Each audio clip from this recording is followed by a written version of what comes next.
suis à Saint-Brévin d'abord parce que je suis brévinois. Je veux montrer ma solidarité pour les migrants, des gens qui ont traversé des terribles épreuves, et pour que la France respecte les conventions qu'elle a signées sur les réfugiés, entre autres.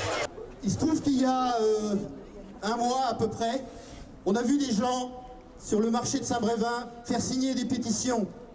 On ne savait même pas que des réfugiés qui venaient de pays où la guerre, la torture, les bombes les avaient fait fuir.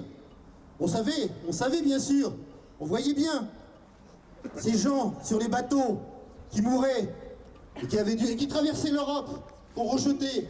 Voilà. Alors il y avait ces gens-là, puis il y avait Calais aussi, la jungle de Calais. Donc quand on a vu que des gens ne pouvaient pas supporter que 50 migrants viennent chez nous dans un CCAS, on s'est dit qu'on ne pouvait pas laisser ça, que quelque part il y avait l'opprobre, la honte sur notre commune. Parce qu'en tant qu'habitant Saint-Brévin, je trouvais quand même lamentable qu'on n'offre pas l'hospitalité à des gens qui fuient leur pays en guerre. Moi-même, si j'étais dans un pays en guerre, j'essaierais de trouver mieux ailleurs. Au fusil, nous avons préféré la plume, avec tract, panneaux explicatifs, communiqué de presse, afin de convaincre qu'un accueil réussi était préférable au rejet et à la méfiance. Pour notre collectif, il fallait informer pour rassurer et expliquer que ces migrants, en majorité demandeurs d'asile, n'ont pas choisi la guerre, les persécutions, les atteintes aux droits de l'homme qui les chassent de leur pays pour trouver refuge hors de leurs frontières, comme l'ont été contraints nos compatriotes lors des dernières guerres. Alors, pour différentes raisons, et en particulier parce que je suis horrifié de la réaction d'un certain nombre d'individus de Saint-Brévin, et par ailleurs, nous ne pouvons pas laisser ces pauvres gens errer, et en particulier rester à Calais, quoi.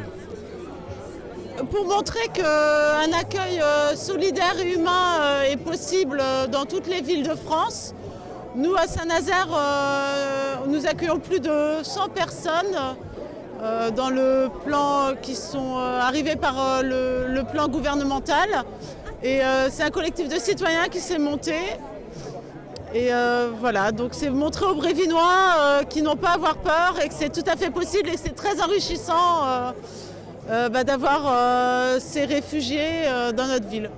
Ces principes de liberté, égalité, fraternité. Il ne convient pas de propager ces idées rétrogrades, de repli égoïste, de division et de peur de l'autre, peur de l'étranger.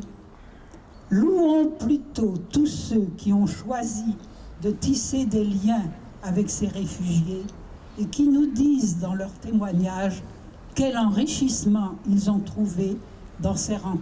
Moi je suis pour l'accueil des migrants, pour le respect des humains et leur accueil d'où qu'ils soient et partout sur le territoire, en tout cas en France. Et il y a un tiers ou un quart des Français qui ont une origine étrangère, donc ça doit nous faire réfléchir sur l'accueil des migrants. On n'aura pas grand-chose à ajouter à tout ce qui vient d'être dit, parce que l'essentiel a été dit. Donc à la CIMAD, on est juste triste d'avoir besoin de répondre à des manifestations d'autant de violence face à l'accueil de l'autre, mais tellement heureux d'être là avec vous, aussi nombreux, ça fait chaud au cœur. Merci beaucoup au collectif des Brévinois atterrés.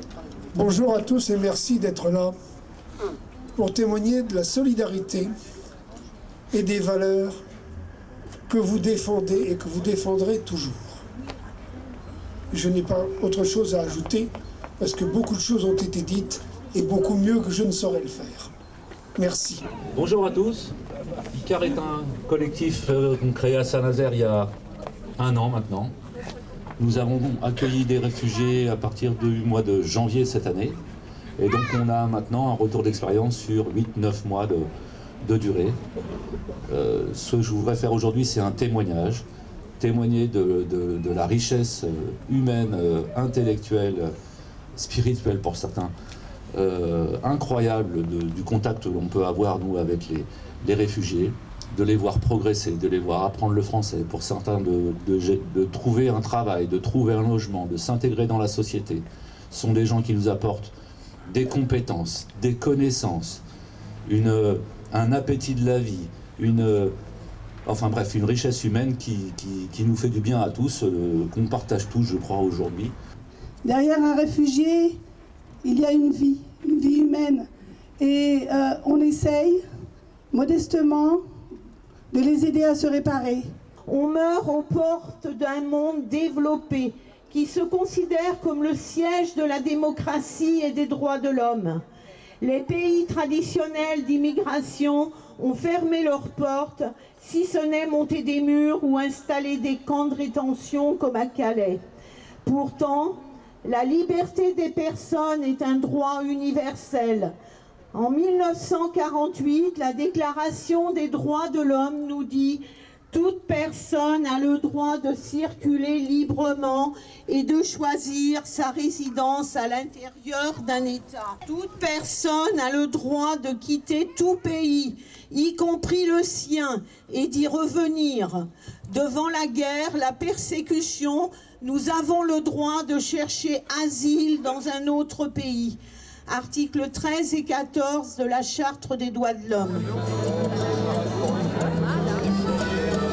Le soleil de plomb et l'océan.